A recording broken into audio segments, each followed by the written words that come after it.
નમસ્કાર મિત્રો. અગાઉના પ્રશ્નમાં આપણે કાર્બનમાં ચતુસંયોજકતા એ જોયું.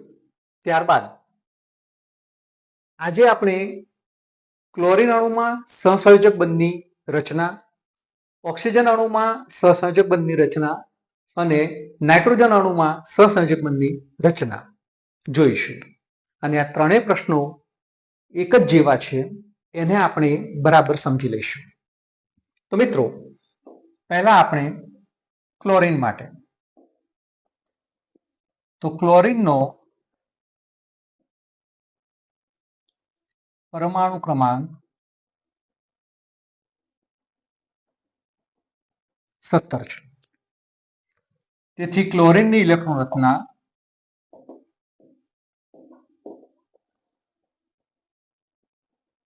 2, 8, 7 થાય. કે કક્ષામાં 2 ઇલેક્ટ્રોન સમાયેલા છે, એલ કક્ષામાં 8 ઇલેક્ટ્રોન સમાયેલા છે અને એમ કક્ષામાં 7 ઇલેક્ટ્રોન સમાયેલા છે. ક્લોરીનની બાહ્યતમ કક્ષામાં કક્ષા ટૂંકમાં એમ કક્ષામાં ઇલેક્ટ્રોનની સંખ્યા મિત્રો 7 છે. હવે કઈ રીતે એમાં સહસંયોજક બંધ બને છે એ આપણે જોઈએ. ક્લોરીનમાં બાહ્યતમ કક્ષામાં 7 ઇલેક્ટ્રોન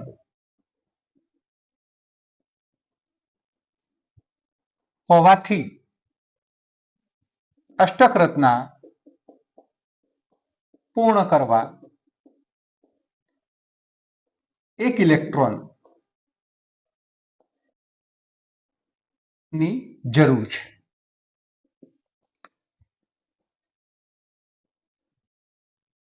મિત્રો, ક્લોરીનમાં એની બાહ્યતમ કક્ષામાં 7 ઇલેક્ટ્રોન છે, એટલે એની અષ્ટક રચના પૂર્ણ કરવા માટે એમાં 1 ઇલેક્ટ્રોનની જરૂર છે. તો ક્લોરીનની એમ કક્ષા એટલે કે એની બાહ્યતમ કક્ષા છે, તો એમ કક્ષામાં ક્લોરીન પરમાણુના એક ઇલેક્ટ્રોનની ભાગીદારી થાય છે અને ક્લોરીનનો એટલે કે Cl2 નો અણુ બનાવે છે.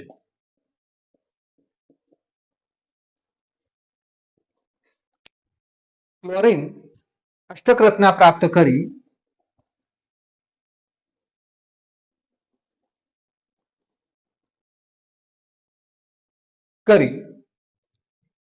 તે બરાબર અહીંયા પાછું ટૂંકમાં અહીં ક્લોરીનની એમ કક્ષામાં 7 ઇલેક્ટ્રોન છે, તેથી એમ કક્ષામાં અષ્ટક રચના પ્રાપ્ત કરવા 1 ઇલેક્ટ્રોનની જરૂર પડે છે. પરિણામે ક્લોરીનના 2 પરમાણુ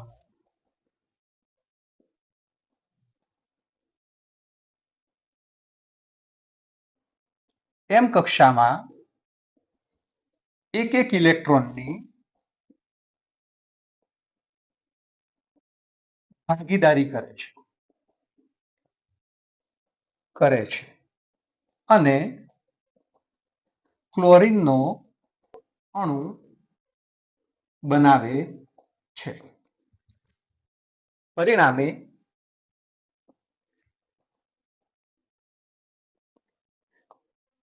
નિષ્ક્રિય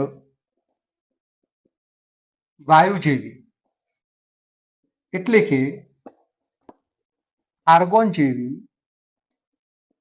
ઇલેક્ટ્રોન રચના પ્રાપ્ત કરે છે અને ClCl એકલ બંધ બનાવે છે મિત્રો. ત્યારબાદ ઇલેક્ટ્રોન નિરૂપણ જોઈએ આપણે. તો કઈ રીતે ક્લોરીનના પરમાણુઓ વચ્ચે ઇલેક્ટ્રોનની ભાગીદારી થાય છે. તો અહીંયા Cl નો પરમાણુ, અહીંયા પણ Cl નો પરમાણુ,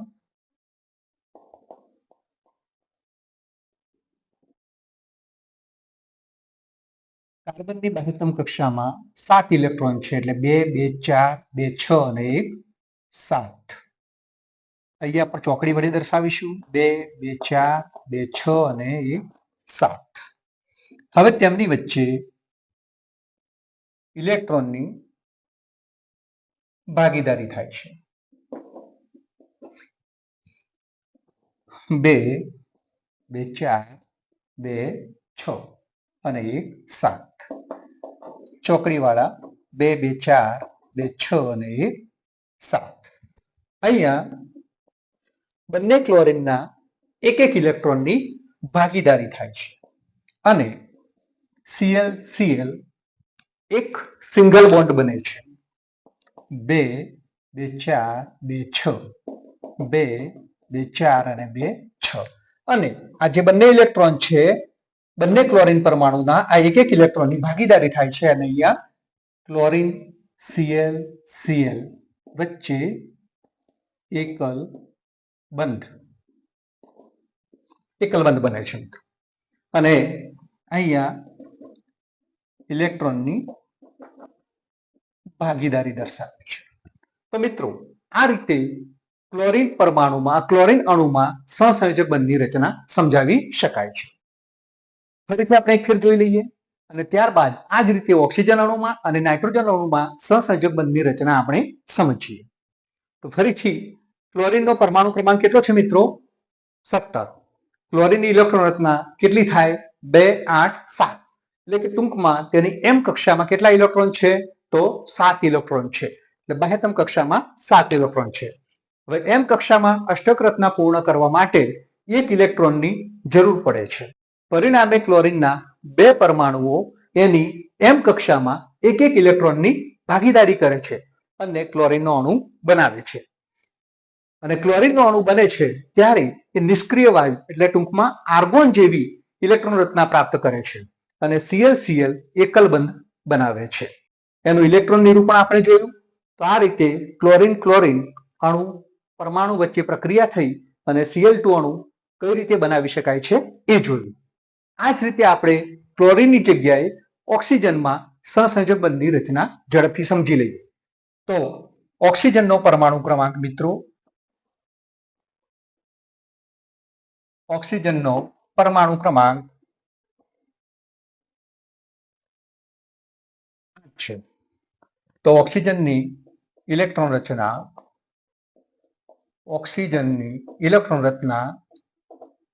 2, 6. ટૂંકમાં L કક્ષામાં 2 ઇલેક્ટ્રોન છે. L કક્ષામાં 6 ઇલેક્ટ્રોન છે. તો L કક્ષામાં અષ્ટક રચના પૂર્ણ કરવા શું કરવું પડશે? તો L કક્ષામાં અષ્ટક રચના પ્રાપ્ત કરવા 2 ઇલેક્ટ્રોનની જરૂર પડે છે. પરિણામે ઓક્સિજનના 2 પરમાણુઓ તેની L કક્ષામાં 2 ઇલેક્ટ્રોનની ભાગીદારી કરે છે અને 2 ઇલેક્ટ્રોનની ભાગીદારી કરી અને ઓક્સિજનનો અણુ બનાવે છે. પરિણામે નિષ્ક્રિય વાયુ જેવી એટલે કે ટૂંકમાં નિયોન જેવી ઇલેક્ટ્રોન રચના પ્રાપ્ત કરે છે અને ઓક્સિજન વચ્ચે દ્વિબંધ બનાવે છે.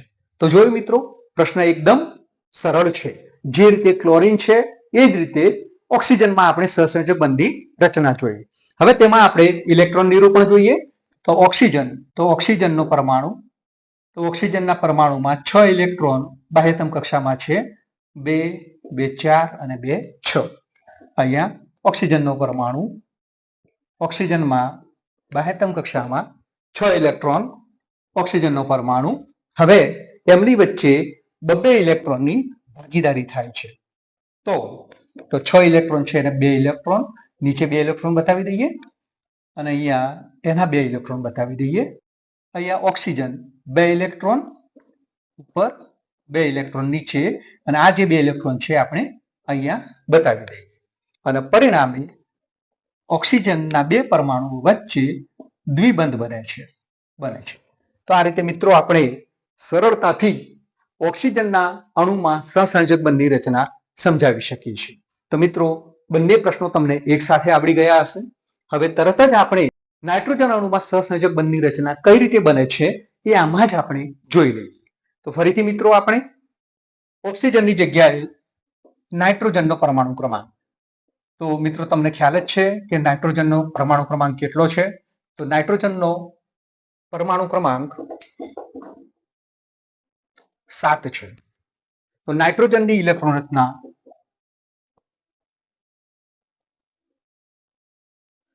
રચના બે 5 થાય.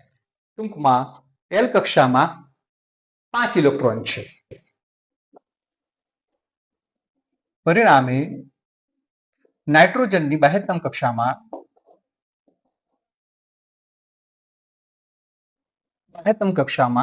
એટલે ટૂંકમાં એલ કક્ષામાં ઇલેક્ટ્રોનની સંખ્યા છે 5.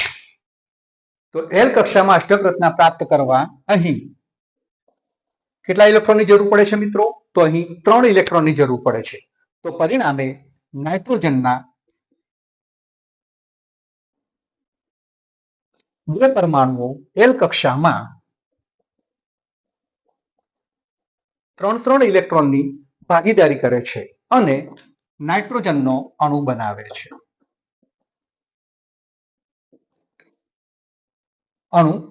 છે. પરિણામે નિષ્ક્રિય વાયુ એટલે કે નિયોન જેવી ઇલેક્ટ્રોન રચના પ્રાપ્ત કરે છે અને એટલે કે ત્રિબંધ બનાવે છે. તો મિત્રો અહીંયા આપણે નાઇટ્રોજનની પણ સહસંયોજક બંધ સમજી લીધો છે. એનું ઇલેક્ટ્રોન નિરૂપણ પણ સમજી લઈએ. તો નાઇટ્રોજનના 2 પરમાણુ વચ્ચે કઈ રીતે સહસંયોજક બંધ બને છે. તો નાઇટ્રોજનમાં બાહ્યતમ કક્ષામાં 5 ઇલેક્ટ્રોન છે એટલે આપણે એને અહીંયા 2 અને અહીંયા 3 ઇલેક્ટ્રોન વડે દર્શાવીએ. નાઇટ્રોજન પરમાણુ, અહીંયા પણ નાઇટ્રોજન પરમાણુ, અહીંયા 3 ઇલેક્ટ્રોન ચોકડી વડે અને 2 ઇલેક્ટ્રોન આ રીતે ચોકડી વડે. તો નાઇટ્રોજન પરમાણુ,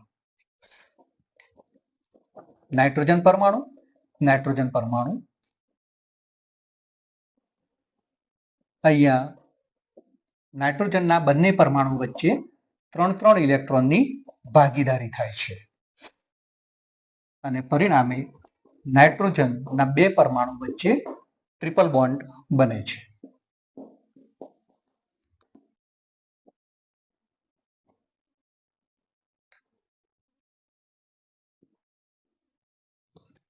તો મિત્રો અહીંયા એક જ પ્રશ્નમાં તમે 3 પ્રશ્નો સમજી લીધા છે.